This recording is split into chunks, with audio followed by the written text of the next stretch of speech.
I'm David Hunt, and welcome to my little segment of Vent TV.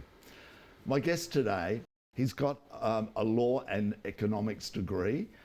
He's a qualified barrister and solicitor. Ooh, important, not. Founding member of BBC Children in Need charity. Can't wait to find out a little bit about that. I had no idea about that. And was secretary at Victorian Aids Council there for a few years. He's been with his long-suffering partner, Bryan, for 41 years. 41 years. Bryan, you need a medal. You need a medal. After moving to Sydney, they ended up in Paris and then over to London. And then we got stuck with them back here in Melbourne. Retired early, but still is involved with undertaking leadership coaching role. Volunteered at Joy. He was podcaster. We had to let him go because his podcasting was really bad. So we had to let him go. I'm joking. He's just taking a break from that at present to spend time with family and traveling as well. Lucky boy, traveling as well. They've just moved into this amazing place as well in South Africa. I've only been there once. They won't let me back in. Rob Watson, hello and welcome.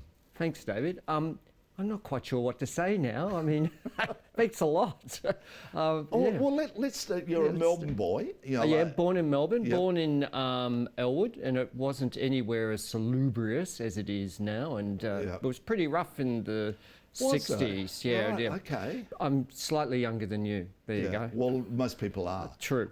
Growing up in Melbourne. Yes. Where did you go to university? Went to Monash. I used to hitchhike down North Road to my parents' distress because I couldn't afford a car.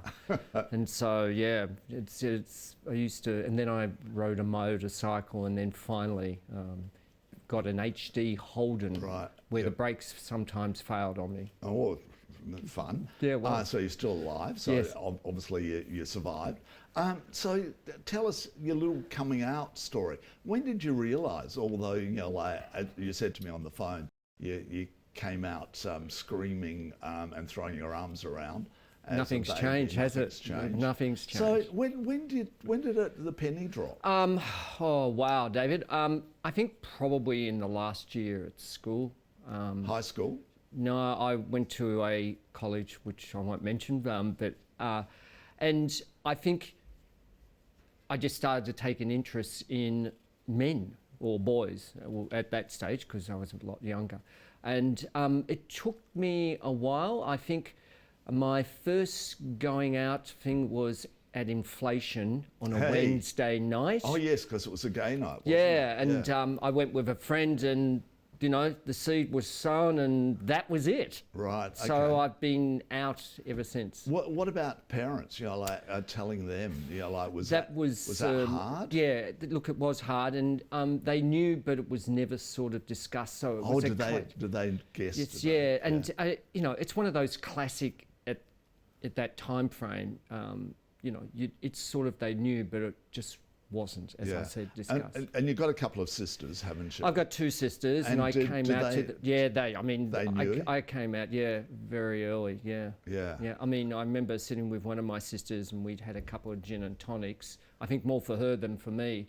And she asked me the question, was I bisexual? And I went, God, you've got to be joking. I only sleep with men, you know. It's so, look, it was a good coming out. Right. And all, I mean, obviously, you know, everybody knows and it's never been a secret. Well, that's good, isn't it?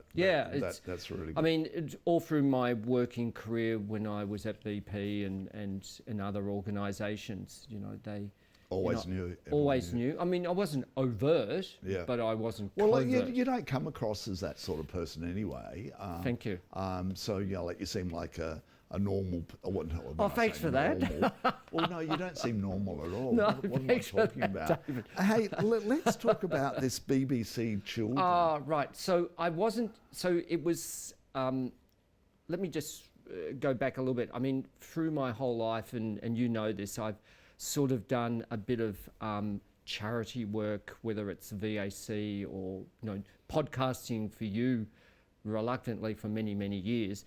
But the BBC was when I was in London, and if you know the BBC Children in Need, it's probably the largest charity No. in the UK. I don't know. I wasn't actually on the board. What I was on was a group of us who were in business got together and we actually worked with the staff who worked on the BBC Children in Need charity. And what we did was we used our skills to enhance their leadership skills, charity skills or marketing skills. Yep. And I did that for probably maybe 4 years. Okay. But we were directly aligned to the BBC. We had an office in Right. the BBC's offices wow. in White City. Yeah. And so, yeah, it was just really eye-opening and getting involved. And it's a really good charity. Yeah. Well, good on you for doing that. But Victorian Aids Council, you were involved there for a few years. Yeah, back in the 80s. Right. And I was... Why did you feel that you wanted to get involved in? Because I had a really close friend who was working when I was at BP in those days, and his partner, who is really well known, they were doing a lot of work for VAC, and they needed someone to be the secretary, so I put my hand up, not knowing what it actually involved. And then I got involved in fundraising for the VAC because it was a really challenging time in terms of people didn't know what was going on. There was, funding from state and federal governments was very difficult. So I was involved in probably 2 dance parties, and people may remember.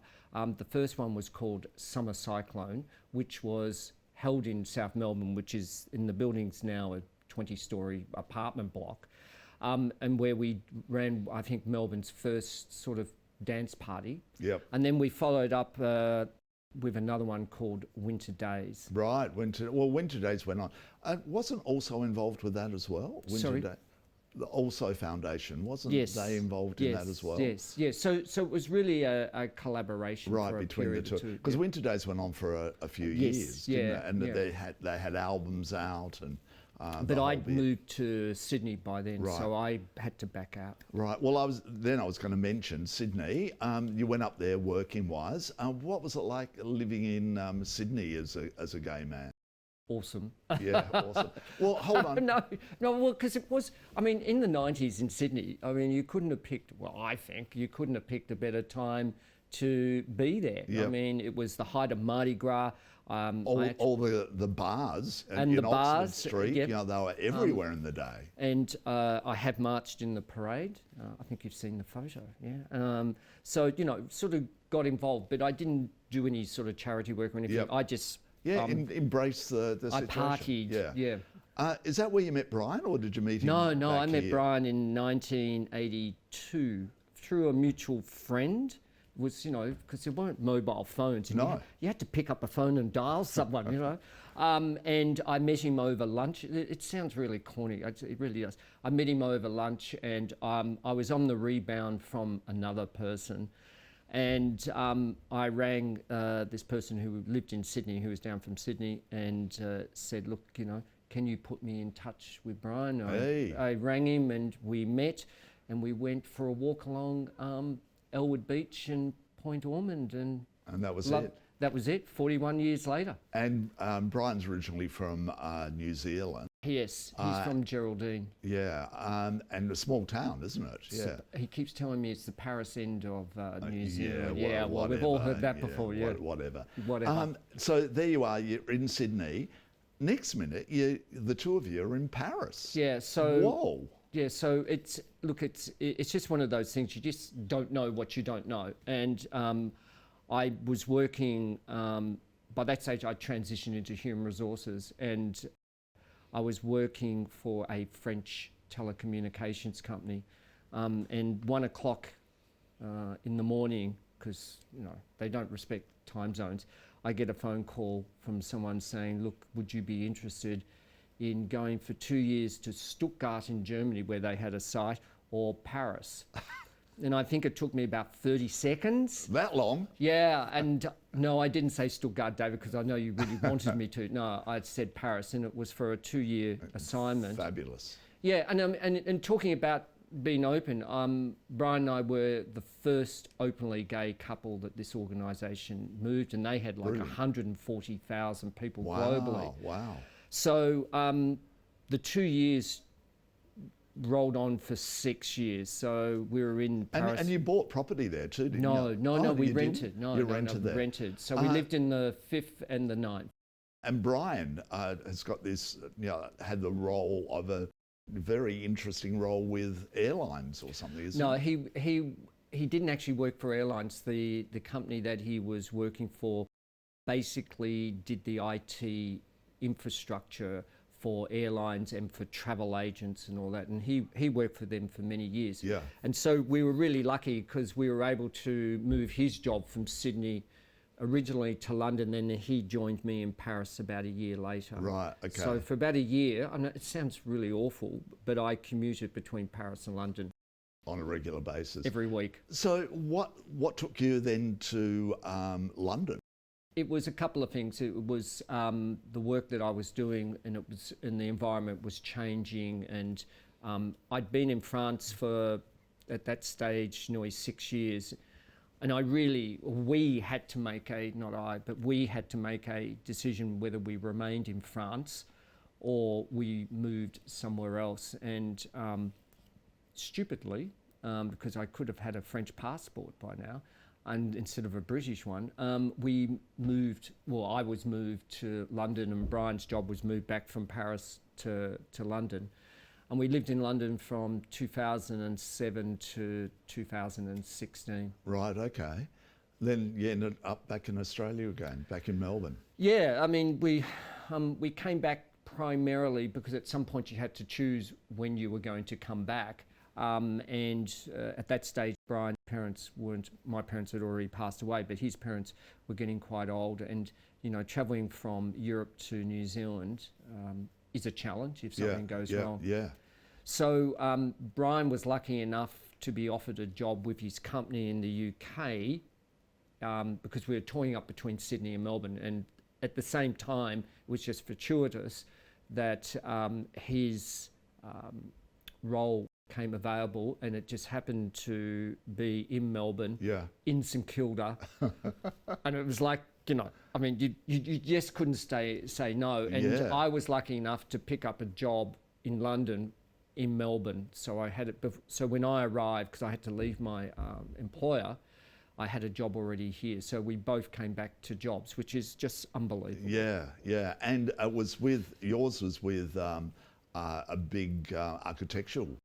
Initially, it was with a B2B company, and then I went and discovered architecture, or working for architects, which and is a worldwide company. And they had 11 studios globally. Wow. They don't call them offices; they call them studios. Excuse me, yes. And in a beautiful, the old exchange. Mail Exchange. I think you've been there. Yeah. I've been through. Yeah, you took us through one day. I got to do a plug. It'll be open again for Melbourne Open House at the end of July. Oh, right. Yeah, okay, fantastic. But then the both of you decided to retire early, and good on you. We didn't go straight into retirement. No, I mean, he joined through a friend a company where we've been doing online leadership coaching, and of course, COVID was great for that because everything was done over Zoom or Teams or whatever. We've been doing that for the last three years or so, and I'm just doing a little bit of consulting work for another architectural firm. Oh, are you on the side? I didn't know about that. See, I don't tell you everything. No, that's true. Here you are. You've got a lot of your friends. Socially, you're quite active. Very much a gay world that you live in, which is wonderful. That it's so open now for a couple like you, isn't it? Look, I think as time goes on, if I look at people who, before me, the generation before me, it was really difficult. I think it's been quite a good transition over the last 20, 30 years. Today's younger people would say, no, we haven't gone far enough. And that's what change is all about. It's constantly pushing that envelope. And so, when today's generation, the under 18s, get to my age, they're going to be saying, wow, it was pretty good. But the kids that are 18 then are going to be pushing again. And, that's what it's all about. You just got to keep pushing. Yeah, but you're just getting on with your lives, the two of you, as two gay men living in an apartment block, like a small apartment block that you have moved into, bigger than a house, people. It's huge, and you're accepted. How that, and I know it's just the way of life now because it happens to me. I'm just accepted for who I am. Sure. But isn't it good? Oh, David, look, it's phenomenal. I was had to do something last night, and someone asked me about Bryan, and they said, well, what's his status? And I said, married. And 10 years ago or 15 years ago, people would have gone, ooh, right? But now it's just accepted. It's you fill out forms, you do what you got to do, and I think that's just wonderful. And I think that whilst it was a terrible ordeal that I think we all went through with gay marriage and all that, I think as time goes on, it's changing the bulk of people's perceptions about who we are and what we stand for. I mean, you'll always have people, and that's the world, who just won't accept it. Yep. But what you hope is that they're in the vast minority rather than the minority. Although it's turning around a bit, like in Russia, you hear about terrible stories, and in America, the Trump America now, who are actually quite anti-gay in a lot of arenas. I just want to ask you a question of, you were here in Melbourne and you're working for Victorian Aids Council, volunteering there, and then living in Sydney, and then moving to Paris and London. Were we behind what was going on within a gay world? That's a really hard question to answer, but great question, but hard question to answer, because if I take, say, Paris in the early 2000s, and I compare it to Melbourne or Sydney in the early 2000s, I'd say Sydney was ahead of Paris. If I take Melbourne in 2023 and then my view, look at it around the world, I would say we were slow. I mean, we had our civil partnership in the UK in 2011. In Australia, it wasn't even being, it was being discussed, but you do it behind closed doors. And then it took us another 6 years and we were behind the 8 ball before we actually recognised same-sex marriage. Yep. So does that make sense what I'm sort of saying? Yeah, it depends on when you take the point in time. Yeah. No, but sort of moving from Australia, and here you are in Paris, like the city of love and life. And are they were they so far ahead of us as accepting two gay men? Look, I think the answer is yes. I think also it depends on the culture of. Two things. You can have, I look at Thailand, and they've been accepting of gay men from day dot. You look at South Africa, and because of their constitution, gay men gay people have been accepted, right, and not discriminated against. You then look at Russia, or you then look at, even Tanzania, or so it has both a cultural, and I could throw in that mix religion as well. Yep. And also government. So I think there will always be countries where it won't be accepted, and there will always be countries where it will be ahead of the curve. Yeah? And then you look at London, and I find the English really interesting. That when you go up north, it's quite different. But English people have always been really liberated with accepting, the LGBTIQ community, especially the gay community, and which surprises me because you look at a lot of it, and a lot of people that are so accepting, and you think, I wouldn't have seen that in in English people, but they have been so accepting.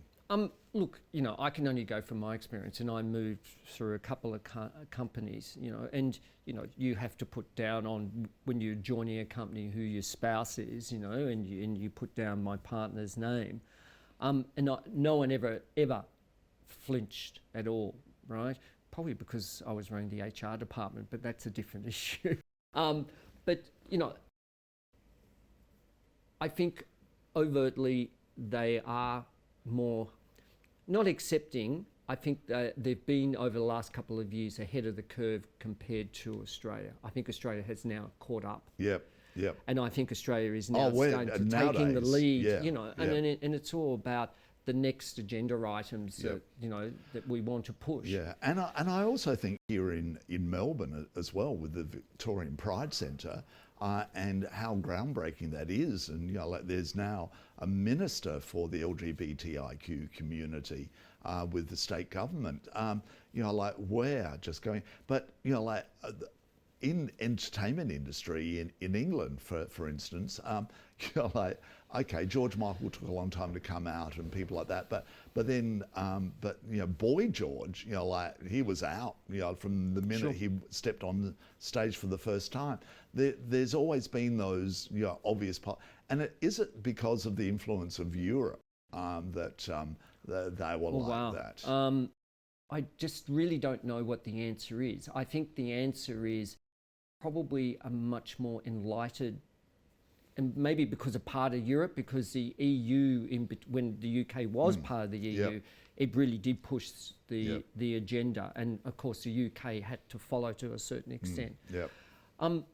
Look, there are some very conservative rumps in the UK, and there are some very liberated, and it's the same here. The Conservative government in the UK was the one that brought in civil partnership. Interestingly, it was the Conservative government here that did the plebiscite around, same-sex marriage.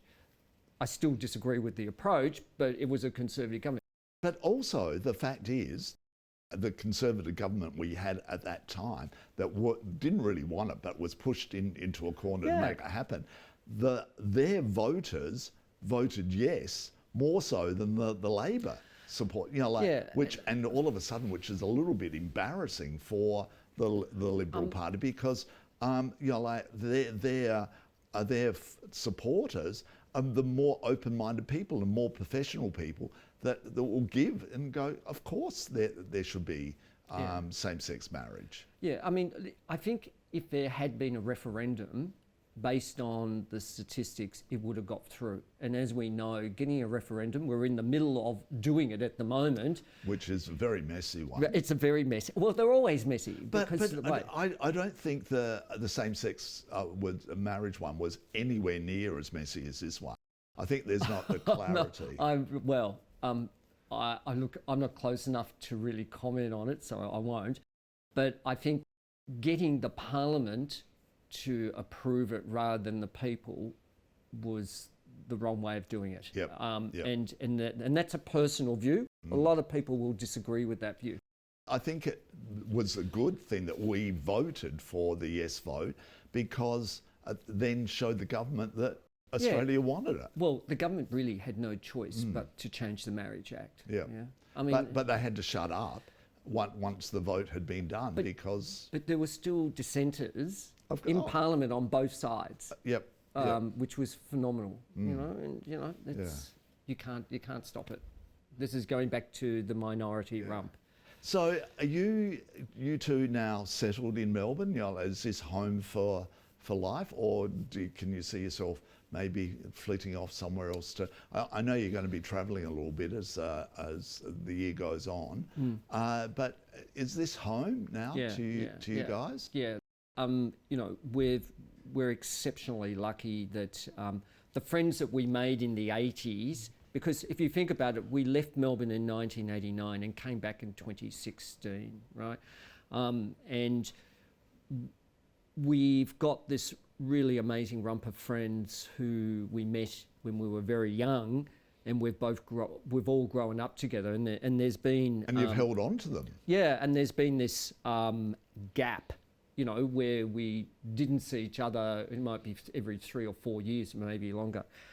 We then got these friends that we met in the UK, who some of them have moved here, so that's good. And then we've been really lucky to meet some interesting people since 2016, and some very uninteresting people like yourself.